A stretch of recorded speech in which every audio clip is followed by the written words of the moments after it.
দ্বিতীয় ধাপের উপজেলা পরিষদ নির্বাচনেও একচেটিয়া জয় পেয়েছেন আওয়ামী লীগ নেতারা।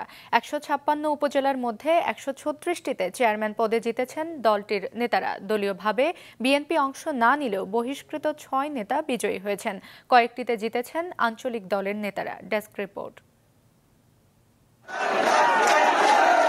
ক্ষমতাসীন আওয়ামী লীগ দ্বিতীয় ধাপের উপজেলা নির্বাচনেও কাউকে দলের প্রার্থী হিসেবে ঘোষণা করেনি। তাই ভোটে নিজ দলের একাধিক নেতার মধ্যে প্রতিদ্বন্দ্বিতা হয়েছে। বিএনপি ও সমমনারা জাতীয় নির্বাচনের মতো এ নির্বাচনেও যায়নি। যারা অংশ নিয়েছেন তাদেরকে দল থেকে বহিষ্কার করা হয়।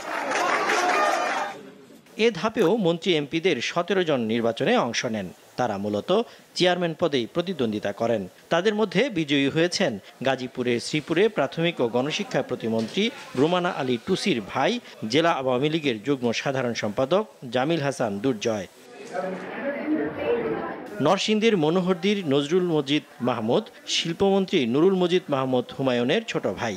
পাবনার সংসদ সদস্য মকবুল হোসেনের ছেলে গোলাম হাসনাইন। নোয়াখালীর সংসদ সদস্য মোর্শেদ আলমের ছেলে সাইফুল ইসলাম দীপু দাঁড়িয়েছিলেন সেনবাগ উপজেলায়। লালমনিরহাট ২ আসনের সংসদ সদস্য সাবেক সমাজকল্যাণমন্ত্রী নুরুজ্জামান আহমেদের ছেলে রাকিবুজ্জামানও জয়ী হয়েছেন।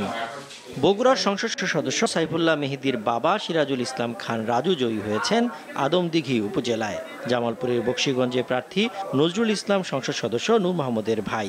কুষ্টিয়ার সংসদ সদস্য রেজাউল হক চৌধুরী ভাই বুলবুল আহমেদ টোকন জয়ী হয়েছেন দৌলতপুর উপজেলায়। রাজবাড়ীর বালিয়াকান্দি উপজেলার প্রার্থী এহসানুল হাকিম সাধন রেলমন্ত্রী জিল্লুল হাকিমের চাচাতো ভাই। নড়াইলের সংসদ সদস্য মাশরাফি বিন মুর্তজার চাচা শ্বশুর ফয়জুল হক রোম লোহাগাড়া উপজেলায় জয়ী হয়েছেন।